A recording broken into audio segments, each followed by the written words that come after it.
Okay, now what we're going to do in this level is we're going to take a look at a different type of rhythm. And this is a rhythm that we really associate with the sound of blues, and that's a swing. Now, so far we've learned a 1, 4, 5 in E, and we've used the power chords. Kept it nice and straightforward, playing E5, A5 and B5, as well as looking at the structure of the 12-bar blues. Now, all of the examples that I'm going to be presenting to you from this point forward are going to be based around our 12-bar blues. There's no point in me keep going over that same ground, but just bear that in mind. Make sure that you have the 12-bar structure down, the order of the chords and how many bars you hold them for. Now, to make things sound extra bluesy, we're going to work on a swing rhythm. Now, a swing rhythm basically means that if you take your beat and you divide it in two, 1 and 2 and 3 and 4 and. That feels very straight. I'm going to look like I'm holding an E5, but I'm just going to play the E root note, the open E.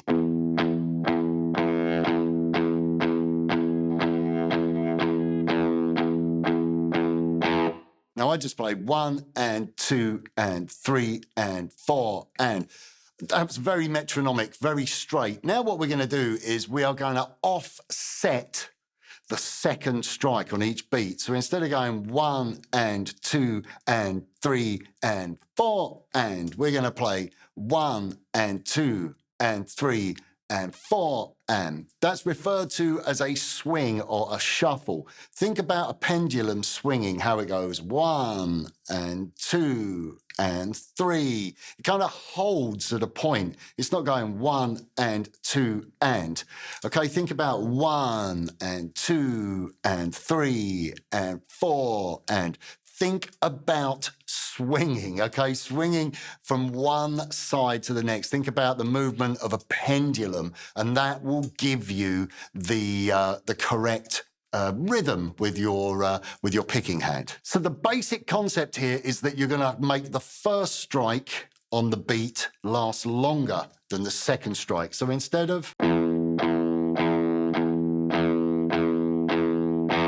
going to be going. Okay, 1 and 2 and 3 and 4 and. You're still counting 1 and 2 and, but instead of straight, you're making that and slightly longer, giving it that swing. 1 and 2 and 3 and 4 and. So let's just have a listen to that swing example. If I play eighth note straight, what you're going to be doing is offsetting the second strum, or the second strike, should I say. So the first strike is slightly longer. Okay, we're just playing that on the open E string. It might look like I'm holding the E5 chord, but I'm just playing the open low E. So let's just practice that. You're going 1, 2, 3, 4.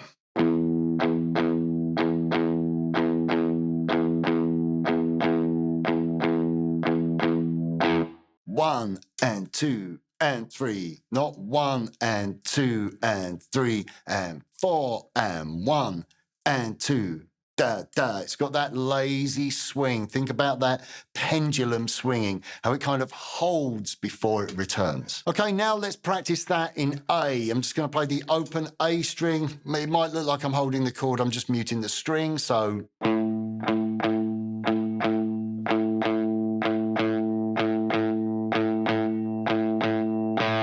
And then finally, we can just play our B note, the root note of our B5 chord on the second fret A, and do exactly the same thing.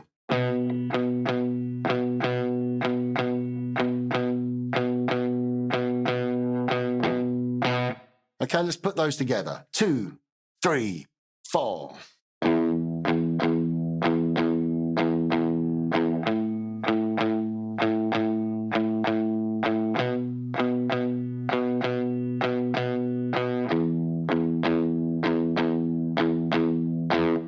Okay, that's a really nice little exercise to get you used to playing a swung rhythm. Instead of keeping it straight, remember 1 and 2 and 3 and 4 and that's a real stereotypical rhythm that you associate blues. If you play anything with a swing rhythm, it's going to instantaneously sound bluesy. So this is something that's really important that you should learn how to do quite early on. Okay, so now what we're going to do is we're going to take that same approach and we're going to apply it to our power chords. Just going to be doing downstrokes, playing that swung rhythm. 1 and 2 and 3 and 4 and let's start off with 2 bars of E5.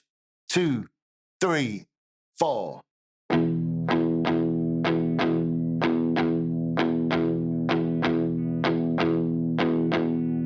Okay, you've got that down now. Let's try the same thing playing our A5 power chord. 2 bars. Here we go. Let's do it together. 2, 3, 4.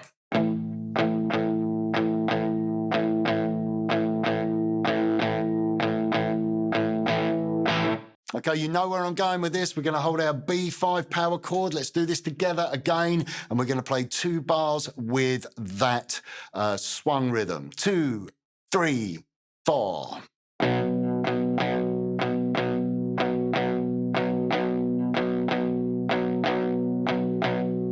Okay, now hopefully you're getting the hang of it. Let's put it all together. You're going to play along with me. Here we go. 1, 2, 3, 4.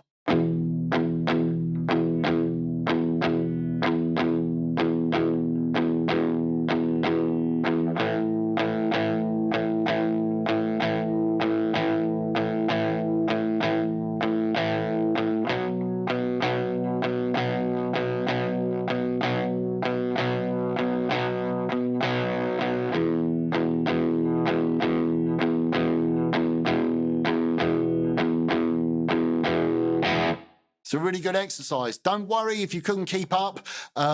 Just do some practice. I'm trying to make this as encouraging and as fun as possible. This is good stuff. You know, it's not going to be before too long that you are playing along with a blues backing track. And that's super inspiring. You know, it's a great style of guitar to play, and to be able to play along with the track, it's just such a great feeling.